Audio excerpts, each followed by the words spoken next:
Não dizes nada, liga-me a mim, fala E lá fora, está a pensar sobre a questão da liberdade de à expressão. desgarrada, Não sei se até se ouviram agora conversa esta última atada, polémica, não é? Do fundador da Prozis, desfaz o nó, com um comentário, enfim, mais é como anti-aborto, não é? for, Pró-vida, enfim, em relação à a essa desgarrada. temática. E, bom, independentemente da nossa opinião, não é, sobre esse assunto, mas como as pessoas vivem intensamente as questões da opinião, não é? E como também julgam tanto a opinião dos outros como se não fosse possível ter uma opinião diferente. Bem, e aquilo que isto deu para os dois lados, depois também o fundador da Prozis também teve, pelos vistos, comentários muito de julgamento sobre as próprias críticas que recebeu, não é? Houve ali uma troca de Um galhardetes bocado muito deselegantes também. sim, e que mostram muito uma maneira social, não é? De julgamento muito intenso, não é? Entre as pessoas. Sim, muito contrária até àquilo que nós psicólogos tentamos desenvolver na relação com as Sim. pessoas que acompanhamos, não é? Que estamos mais numa atitude de não julgamento, mas que assistimos a isto no dia a dia, estas críticas ferozes que as pessoas lançam umas sobre as outras, ou então aí até o caso da Anitta, não sei se, se acompanharam a artista, a Anitta, não Sei é? por alto, essa aí eu ouvi por alto, Sim. muito por alto. E que foi também muito criticada, porque pegou numa bandeira espanhola aqui no Rock in Rio português, né, em Lisboa, né, foi altamente criticada pelo próprio espetáculo que deu, não só por isso.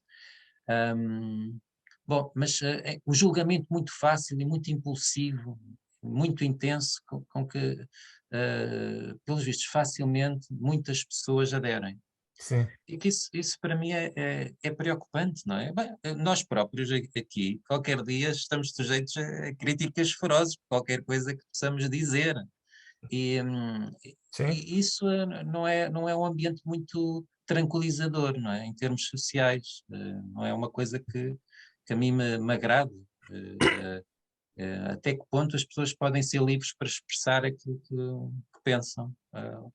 Livres no sentido que não vão ser julgadas intensamente pelos outros, mas nesta concepção. Pelos vistos, não. Vão ser muito criticadas ou muito julgadas a qualquer momento, não é? Sabe-se lá pelo quê. É muito. A propósito, nós ainda na semana passada, eu e a Lara falávamos das redes sociais.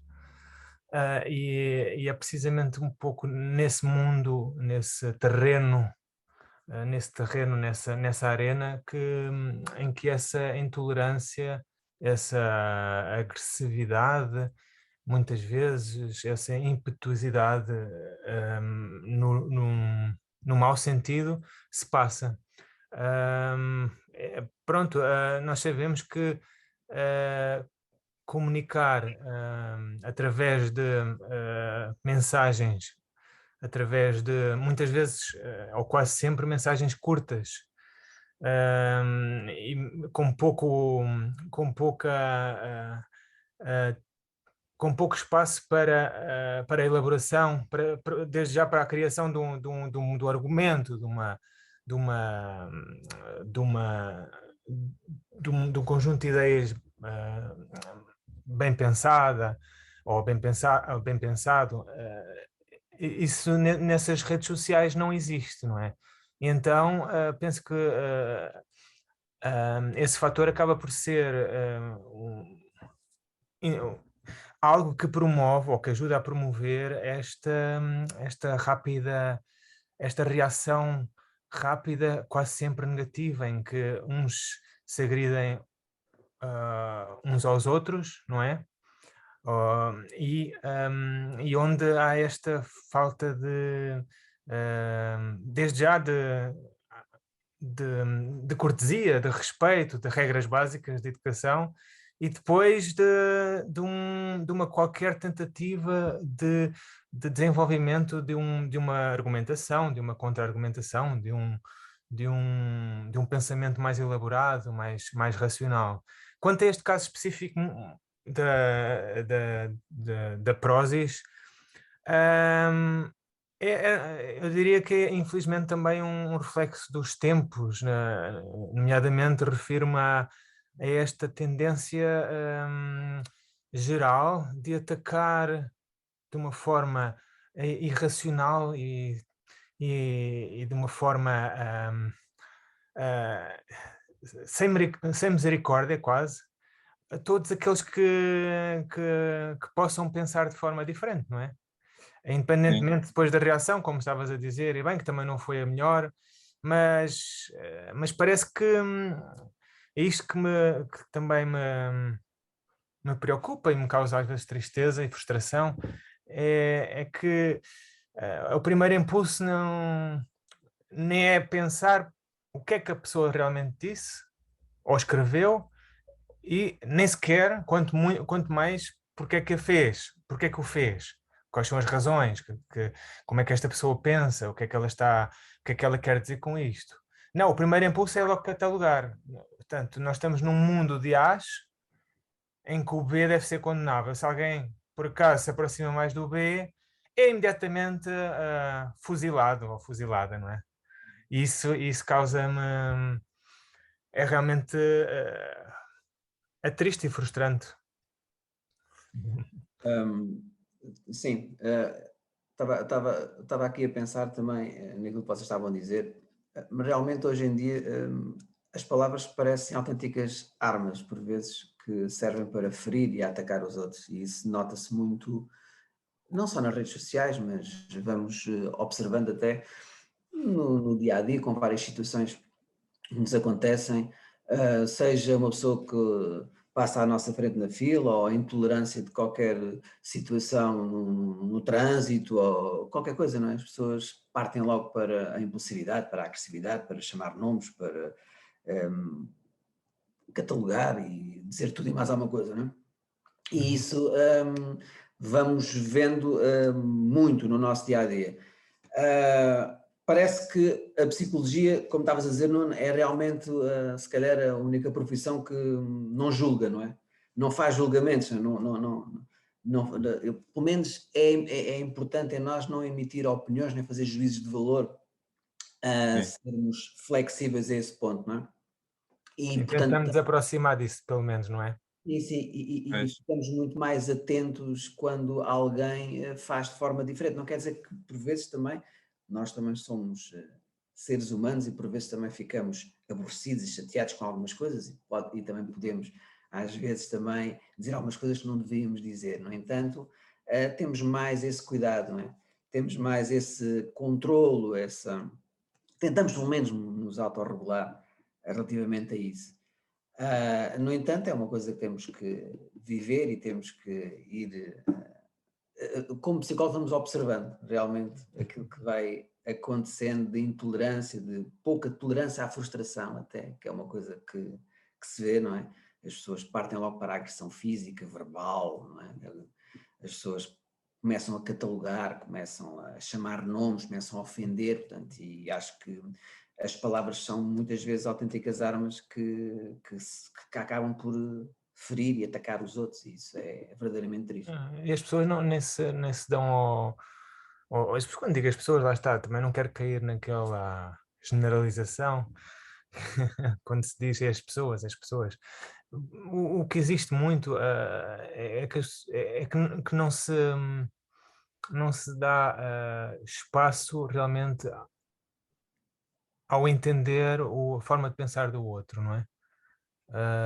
Nós sabemos que também como psicólogos que a categorização do mundo à nossa volta, quando damos nomes às coisas, quando pensamos sobre as coisas, é algo essencial para a saúde mental, não é?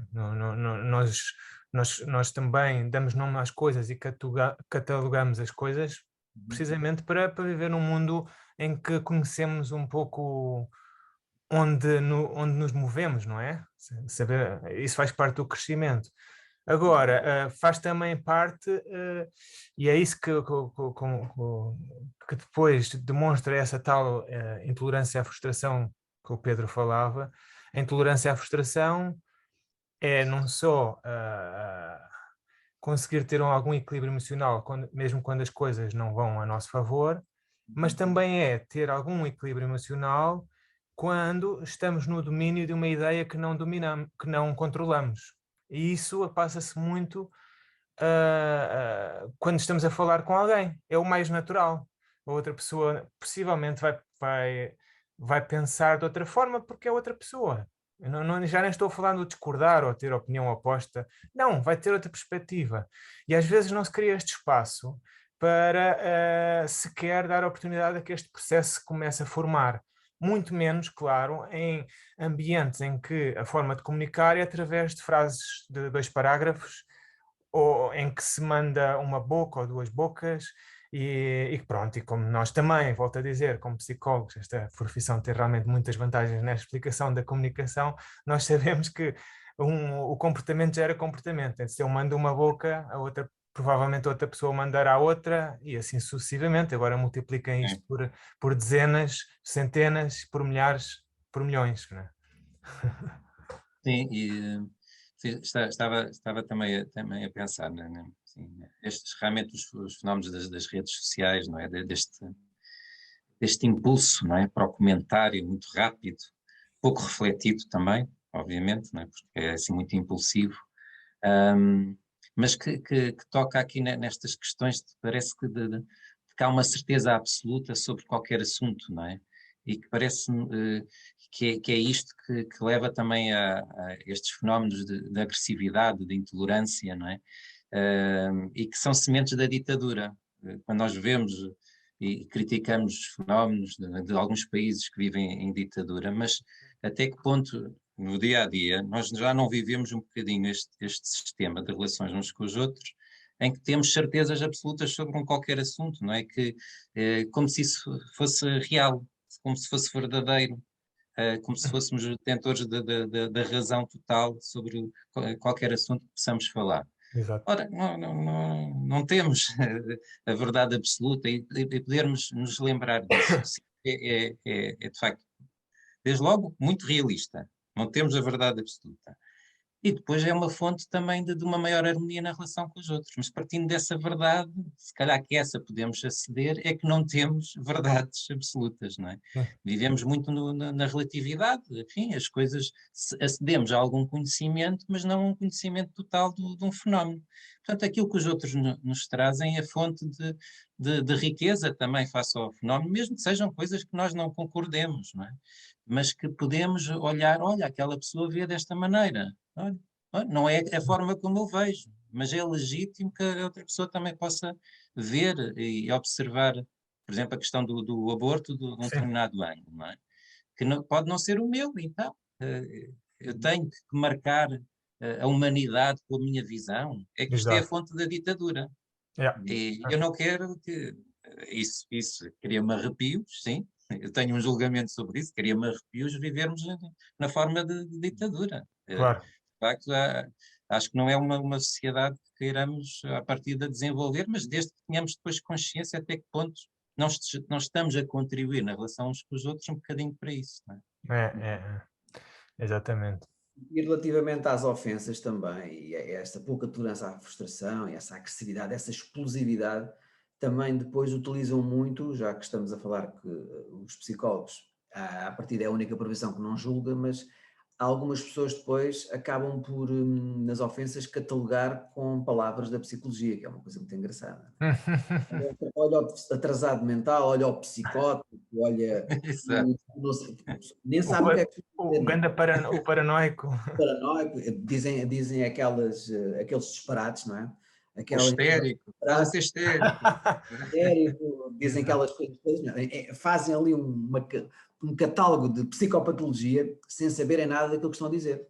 Pois. Também, quer dizer, e também é importante esse, o valor das classificações em psicopatologia, né? Às vezes não há... Por vezes começamos quer dizer, há uma patologização do comportamento sem se ter em conta a distinção entre o normal e o patológico, as pessoas não sabem o que é que estão a dizer, não é? E isso vê-se muito, e as pessoas não têm ideia daquilo que vão dizendo.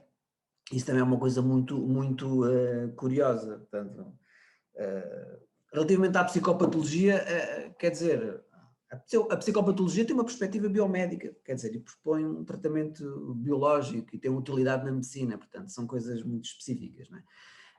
E era importante as pessoas não falarem, não dizerem disparates, às vezes, de coisas que nem sabem o que é que estão a dizer, que até nós, como psicólogos, temos algum cuidado de não catalogar, de não dizer essas coisas, porque isso requer, isso é muito ligado à medicina. Além de alguns colegas da psicologia, que eu já falei e tudo, uns concordam, outros não, que nós como psicólogos até devíamos falar muito mais do funcionamento das características do que estar a falar em doenças mentais, em catalogar. Sim. O diagnóstico não explica a totalidade da pessoa. Estou assim um pouco já a desviar um pouco da conversa, mas vai parar aí. Sim. E isso vê-se muito. Eu já falei, alguns colegas concordam, outros e tal, e também devem chamar os nomes e aquelas coisas, mas não é bem assim. Se formos, por exemplo, um hospital, eu já exerci coisas como um hospital, nós não vamos dizer que aquela pessoa tem a doença tal. Só falta é dizer ao psiquiatra, olha, tem a doença tal, e então eu vou medicar porque tu disseste que ela tem a doença tal. E ele não estava lá a fazer nada. Temos de ter cuidado. Até Sim. o médico até pode colocar questões, não é, sobre isso. Sobre, o que é que tu achas disso? Não sei o quê, vamos falar sobre isto. Sobre as doenças ou sobre a psicopatologia. Pensar sobre a psicopatologia. Mas o psicólogo deve falar sobre o funcionamento, sobre as características, sobre os comportamentos, sobre as emoções, sobre os sentimentos, e não dizer o nome da XPTO, da perturbação tal. Quer dizer, isso. Sim. Mas Sim. não sei, desviou um pouco da conversa, mas pronto. Não, Falando. mas isto é mesmo Isto é uma desgarrada. uma desgarrada. Exato. Não, Eu também não sei qual é a vossa opinião também acerca disso, por exemplo, agora do valor das classificações em psicopatologia, além de já estamos a falar sim. e nós muitas vezes ouvimos disparates de nomes da psicologia, da psicopatologia, da doença mental e da psiquiatria mesmo, sem saber o que é que estão a dizer, não é? Mas também não sei o que é que vocês também pensam acerca disso, não é? Do valor das psicopatologias, o valor das classificações, quer dizer, das pessoas, muitas vezes, muitos colegas, até enumerarem, até logo em relatórios, doença tal, perturbação tal. Quer dizer, pois. Sim, colegas da psicologia, na psiquiatria, enfim. Psiquiatras não veem de bons olhos. Que eu, Sim. quando trabalhei no hospital, tive sempre cuidado em relatórios de falar sobre o funcionamento, de falar sobre os sentimentos, das emoções fortes, e não falar nisso. Porque isso Sim. é entrar no terreno dele. Sim, faz. Tu realmente Sim. acabaste por trazer aqui um ponto muito pertinente e que faz uma ponte muito boa com o tema anterior, que é, no fim e ao cabo, estamos a falar entre, de uma forma displicente e facilitista, às vezes catalogarmos, e na nossa área especificamente, e na área da psiquiatria, catalogar as pessoas lá está, com a patologia XP ou T ou O, seja o que for, não é? E isso realmente, quando é feito assim, é realmente fazê-lo de uma forma incorreta, quando se parte apenas desse princípio, isto é, quando se cataloga alguém sem ter por trás um diagnóstico, uma análise de base, uma coisa, um processo de cuidado, de observação e de testagem, etc. Não é? Claro, obviamente, mas isso sim é capaz de. Existe, sem dúvida, e não tenho tenho tido contacto nos últimos anos com hospitais e clínicas portuguesas, mas sim, acredito que existe, possa estar a acontecer mais, não sei. Pronto, por outro lado, quanto à tua questão também das classificações, da importância delas, não sei bem se estavas a fazer a pergunta assim, Pedro, mas Sim, o valor das classificações. o valor, exato, o valor. Eu penso que elas têm valor e ajudam bastante por princípio.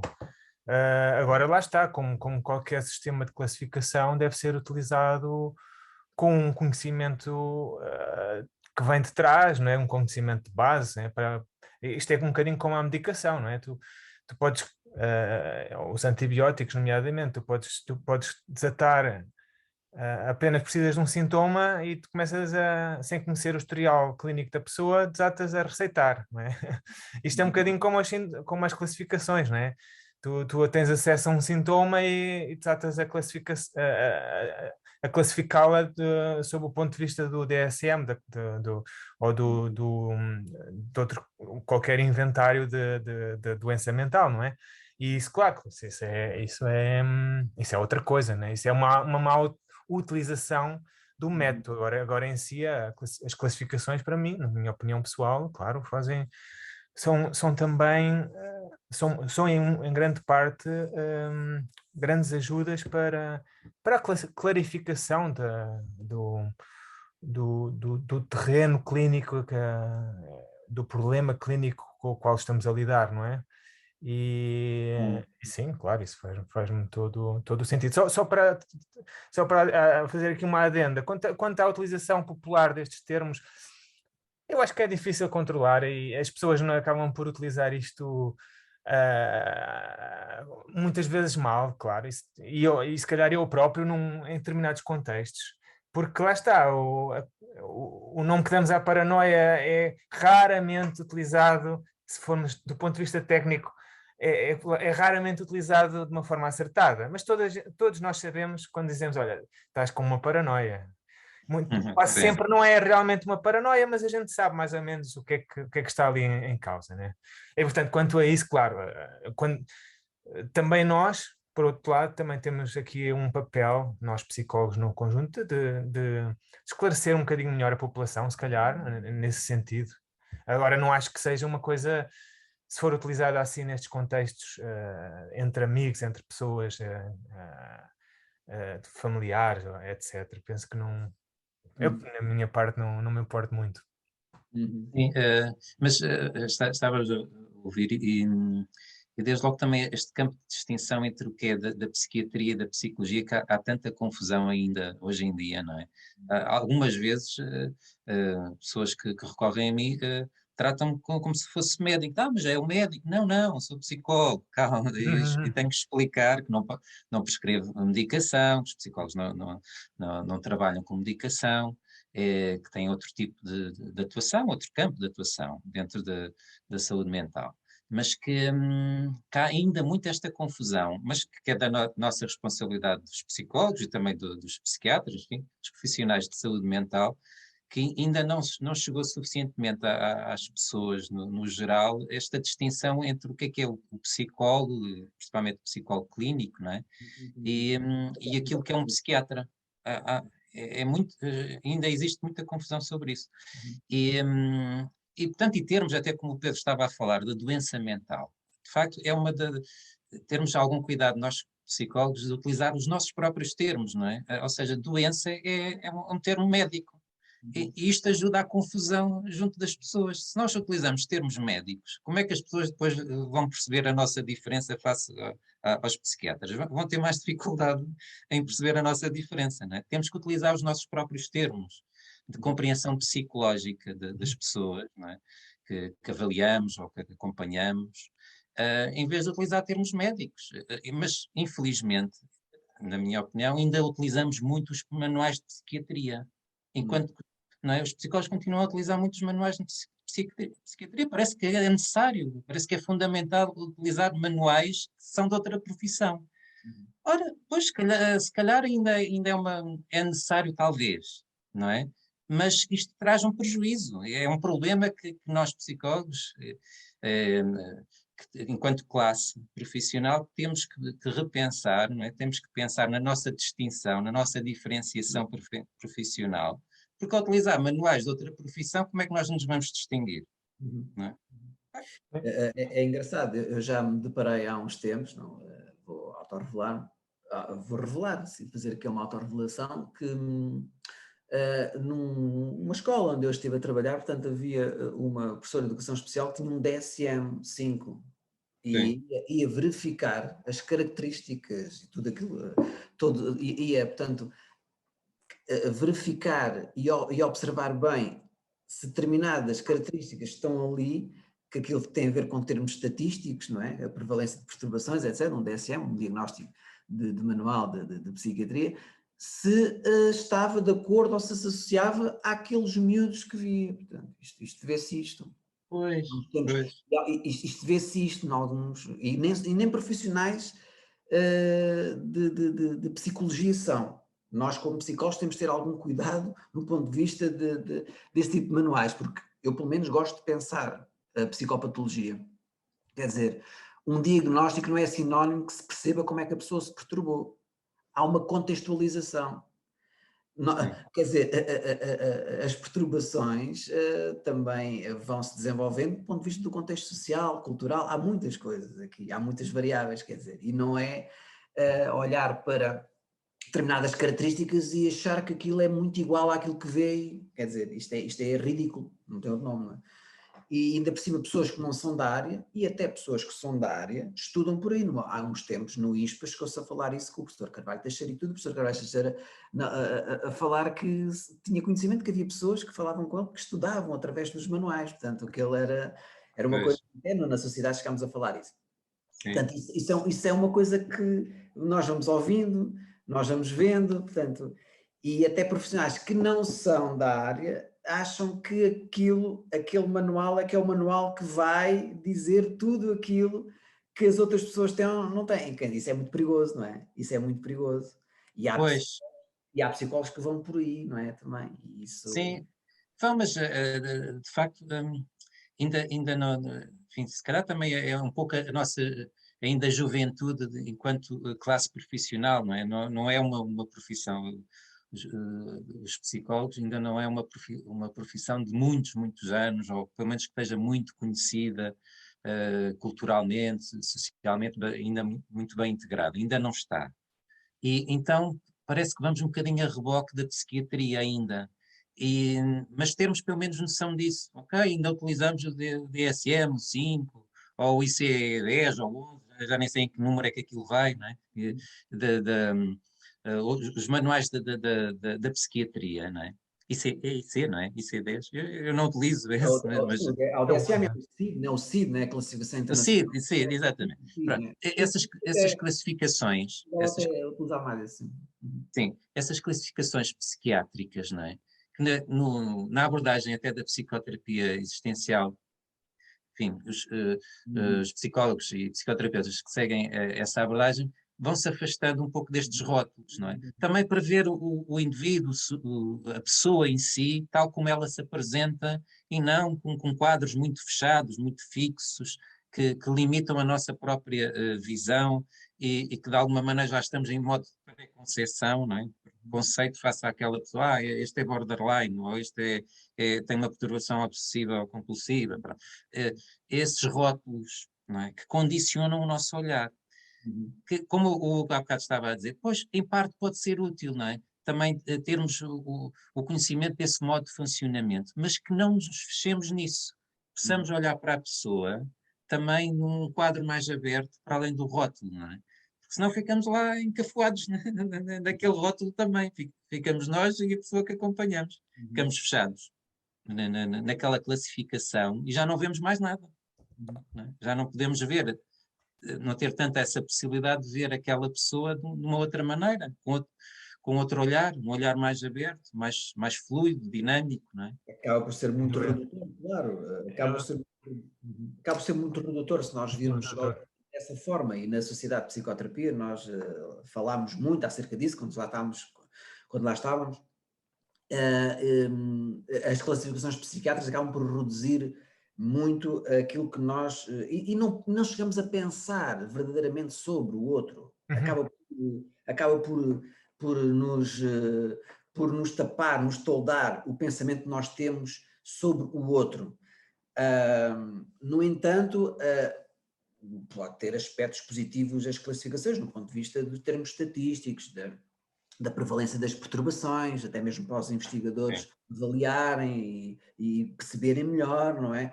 Há algumas coisas desse tipo. Agora, para nós, como técnicos da psicologia, eu penso que eu quero ver a pessoa como um todo, quero perceber o indivíduo no ponto de vista agora existencialista, no ponto de vista Sim. o ser no mundo, nos 4 mundos, não é? No ponto de vista Sim, sim. físico, no ponto de vista físico, no ponto de vista social, no ponto de vista psicológico, no ponto de vista até espiritual, né? As crenças, as ideologias, os valores, a relação com o desconhecido. Portanto, eu quero ver isto, eu quero ver o indivíduo no ponto de vista físico, a forma como ele, a relação dele com o corpo, não é? Que é um tema também interessante, não é? A contradição entre mente e corpo, cada vez há mais doenças do ponto de vista até de somatizadas. A forma como ele se vê com a doença, com a finitude, etc. A relação dele com os outros, não é? A relação dele consigo próprio, no ponto de vista psicológico, depois no ponto de vista espiritual. Portanto, isso é que me interessa, é tentar recolher o máximo de informação como um todo. E quando a gente partimos logo para uma perturbação, e a gente vê, não é estar agora, isto nós falamos, é um tema delicado, mas eu não tenho qualquer problema em falar, eu tenho conhecimento disso, com muitas pessoas, até no ponto de vista psiquiátrico, são diagnosticadas de uma forma rápida. Há um diagnóstico rápido, simples, pronto a ser usado. A pessoa vai, passado 10 minutos, um quarto de hora, está com um diagnóstico. E eu e muitos colegas já falámos que temos conhecimento que, tendo a pessoa todas as semanas e estamos com ela constantemente, sabemos que aquilo está errado, por exemplo. Está errado, aquele diagnóstico está errado daquele médico. Porque a pessoa só vê... Ou pelo menos bastante incompleto, não é? Aquilo está errado. Não, às vezes até está mesmo errado. Já falei com vários psicólogos com muito mais experiência do que eu e que, Pedro, isto não está... Isto não tem nada a ver com isso. Não tem nada a ver com isto. E às vezes até tem falta. É isto, mas é mais coisas. Tudo bem. Nós estamos com ele mais vezes que percebemos, mas às vezes isto está errado, não é Está isto? completamente errado, sim. É. Nós fazemos baterias de testes de avaliações psicológicas. Nós estamos com a pessoa constantemente a falar, entrevistas psicológicas, recolhemos informação da família, dele tudo. E aquilo está errado. Agora, sim. E fizeste-me lembrar... que até comentaste, acho que não vou cometer assim nenhuma grande inconfidência, sobre a professora Maria Emília Marques, que ela é conhecida por fazer diagnóstico psicológico, compreensivo. Vou ter que falar com ela. Não é? Que é de outra maneira, não é? Em que há tempo mais aprofundado para observar, através de testes projetivos, como é que é o funcionamento psicológico daquela pessoa, não é? Comunicação, que ela é muito importante, a comunicação, não é? A tal comunicação que a gente conseguimos ver através da projeção, não é? Quando a gente projeta, não é? Através dos testes projetivos, não é? E que esse é mais o nosso campo da psicologia, já não é da psiquiatria. No tete-a-tete, né? Na conversa, na dialética, também, nomeadamente na psicoterapia, é assim que se vai descobrindo a pessoa e que a pessoa também se descobre ao se descobrir a nós e vice-versa, não é? Mas eu, quando há bocado queria te interromper, mas ainda bem que não o fiz, porque concluíste a tua ideia e o que eu queria dizer era só que precisamente vê-se bastante as pessoas da área da psiquiatria, portanto na área médica, com uma origem médica, a fazer o percurso inverso, o que é interessante. A procurar informação nas áreas das sociedades psicoterapêuticas, a procurarem mais ferramentas para abordarem precisamente os seus casos sobre esses pontos de vista mais compreensivo, mais psicológico, mais psicoterapêutico. Pois, sim, penso que será bom enquanto desenvolvimento da nossa classe enquanto psicólogos, não é? De deixarmos de utilizar tanto esses manuais psiquiátricos, não é? O DSM, o CID, não é? Classificação Internacional de Doenças, o DSM-5, vai no 5, não é? Neste momento, não é? Vai no 5, não é? E o CID vai para aí no 12, ou 11, ou 12, já nem sei. Mas que é importante, sim, para a área médica, mas nós temos que ser médicos. Não? Nós não somos médicos, somos psicólogos, não é? E não temos que seguir manuais dos outros. Acho que é também de colocarmos num lugar de inferioridade, de colocarmos uma espécie de médicos de segunda categoria, médicos entre aspas, não é? De segunda categoria. E quando nós não somos médicos de segunda categoria, somos psicólogos, não é? E Uhum. devemos criar essa nossa distinção e não estar ali numa relação de inferioridade face aos psiquiatras. Isso é uma grande, Nuno, isso é uma grande empreitada para o futuro. Ou Pois. seja, arranjar um documento ou alguma coisa em que nos possamos basear e que faça a vez Sim, sim, dessas classificações de origem mais médica, não é? Mas pois. sim, isso é sob um certo ponto de vista, é fascinante pensar nisso, né? Será esse o futuro, não é? Uhum. Da nossa área. Onde eu há uns tempos também fiz uma formação em psicofarmacologia com o professor Carvalho Teixeira, no INSPA, onde ele alertava para ter algum cuidado com isto do DSM, porque cada vez há mais patologias. Ele falou-me em algumas, agora não consigo também descrevê-las, que não têm evidência científica, não está comprovado cientificamente que aquela patologia possa ter uma molécula específica para aquilo. Não há uma evidência científica naquela perturbação para que tenha que ter uma molécula ou tenha que ter medicação. Portanto, está aqui o lobby da indústria farmacêutica. Pois. Referência a. Ele estava-se a referir ao DSM-5, que às vezes. Portanto, já havia mais algumas, não sei quantas, 6, 7, não sei, que não têm evidência científica e que estava lá. E isto tinha muito a ver com o lobby da indústria farmacêutica. Isso, Pois. um psiquiatra de referência. Mas ao fim e ao cabo, todos, eu próprio, o DSM-5 e o anterior, o 4, eu de vez em quando também vou lá consultar, ou seja, precisamos também de fazer essas consultas, não é? Até Sim, para... Precisamos, mas...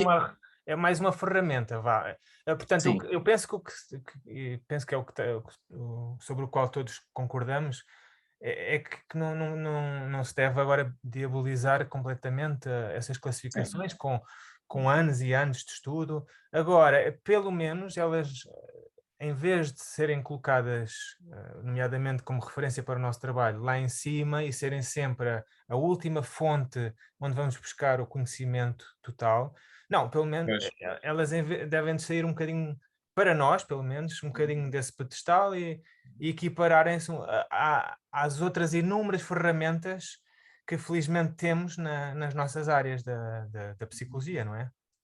E passarmos de deixarmos de falar tanto dos sintomas, que é da área também mais médica, para falarmos mais da compreensão, que é da área mais psicológica, não é? Sim. E que, enfim, lá no DSM-5 aquilo é os sintomas, não é? Se preencher lá um conjunto de sintomas, tem o diagnóstico, não é?